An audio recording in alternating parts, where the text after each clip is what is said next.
श्री स्वामी समर्थ, जय जय स्वामी समर्थ। श्री स्वामी समर्थ, जय जय स्वामी समर्थ। श्री स्वामी समर्थ महाराजांच्या नामस्मरणाने आजच्या व्हिडिओला सुरुवात करूया।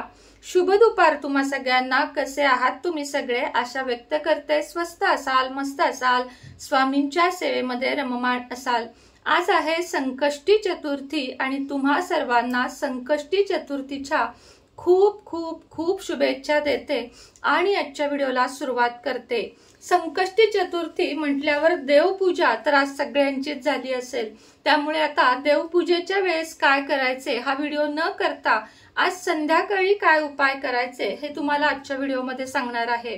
आज आहे संकष्टी चतुर्थी। आज संध्याकाळी एक तुपाचा एक तेलाचा दिवा देवघरासमोर लावून घ्या। त्यानंतर गणपतीला मोदक किंवा गुळ खोबरे किंवा विकतची कोणतीही मिठाई अशा पद्धतीने नैवेद्य दाखवा। काहीच नाही जमलं तर खडीसाखर, शिरा, खीर जे काही आपण घरामध्ये गोड करू त्याचा नैवेद्य दाखवा। आज चुकूनही मांसाहार अगदी पूर्णपणे वर्ज्य करा, कारण संकष्टी चतुर्थीला कधीही मांसाहार करू नये। संकष्टी चतुर्थीच्या दिवशी आज संध्याकाळी तुम्हाला दोन उपाय सध्या आपण जे देतो त्या मी तुम्हाला आज सांगणार आहे। सगळ्यात आधी संकष्टी चतुर्थी दिवशी आपल्याला अथर्व शीर्षमचे एक पठण करायचे, म्हणजे एक पाठ करायचा आहे।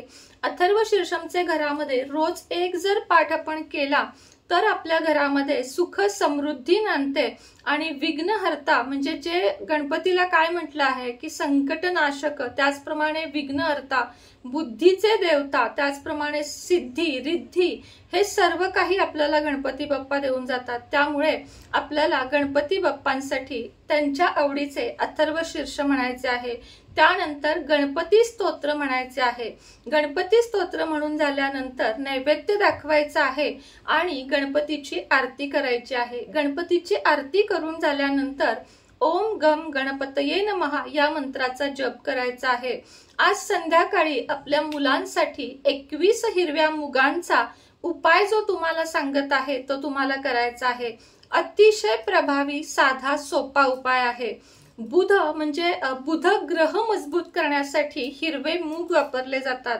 बुधाचा रंग आहे हिरवा आणि हिरवा मूग हा हिरवा असतो, त्यामुळे हिरव्या मुगाचा आपल्याला उपाय करायचा आहे।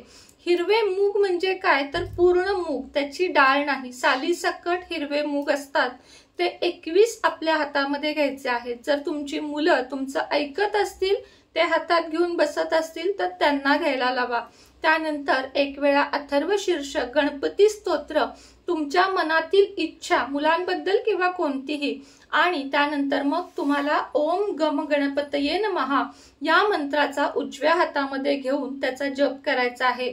मग हे हिरवे मूग एका वाटीत घ्यायचे आहेत आणि एक एक मूग आपल्याला ओम गम गणपते नमः या मंत्राचा जप करत गणपतीला व्हायचे आहेत। हे हिरवे मूग त्या दिवशी तिथेच राहून द्यायचे आणि दुसऱ्या दिवशी आपण जो भात बनवतो त्या भातामध्ये किंवा आमटी बनवतो त्या आमटीमध्ये हे मुगाचे 21 दाणे घालायचे आहेत। यामुळे मुलांचाच काय आपलाही बुधग्रह स्ट्रॉंग होतो आणि आपल्या आयुष्यामध्ये भरभराट आणि प्रगती होते।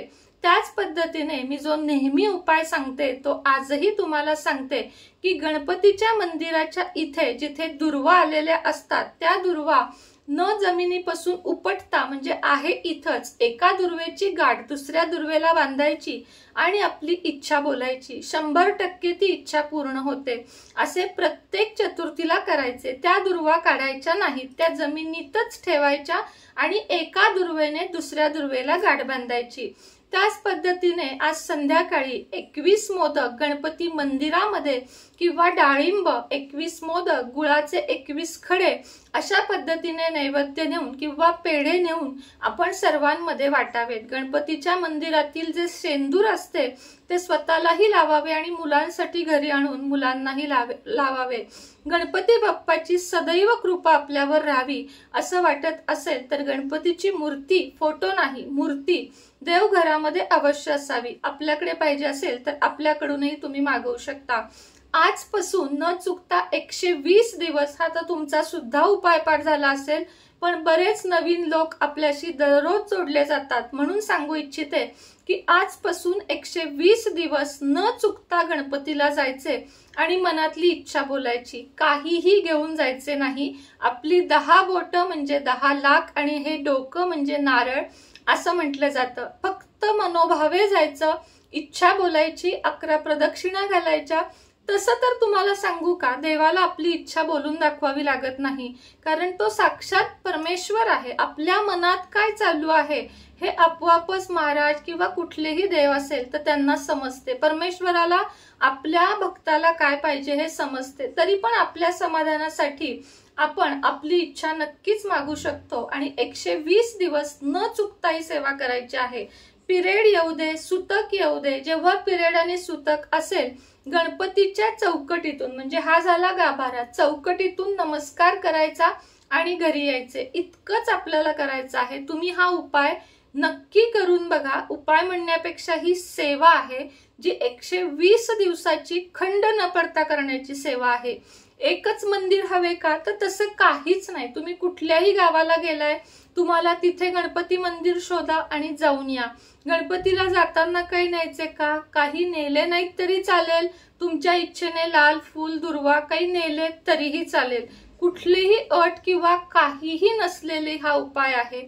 अट एकच आहे, तुम्हाला चतुर्थीला मांसाहार करायचं नाहीये आणि सकाळी उठता क्षणी, म्हणजे उठता क्षणी आपले सकाळचे जे कार्यक्रम सगळे असतात, आंघोळ वगैरे, ते झाल्या झाल्या गणपतीचं दर्शन घ्यायचं आहे. निवांत जेवण, चहा पाणी हे करून नाही. तर सगळी दिवसाचा जो प्रारंभ असतो तो गणपती मंदिरात जाऊन जर तुम्ही केलात तर तुमच्या आयुष्याचा कायापालट झाल्याशिवाय राहणार नाही, ही शाश्वती मी तुम्हाला देते. आणि आजच्या व्हिडिओला इथंच पूर्णविराम देते. व्हिडिओ आवडला असल्यास व्हिडिओला कृपया एक लाईक करा. कमेंट बॉक्समध्ये श्री स्वामी समर्थ लिहायला विसरू नका.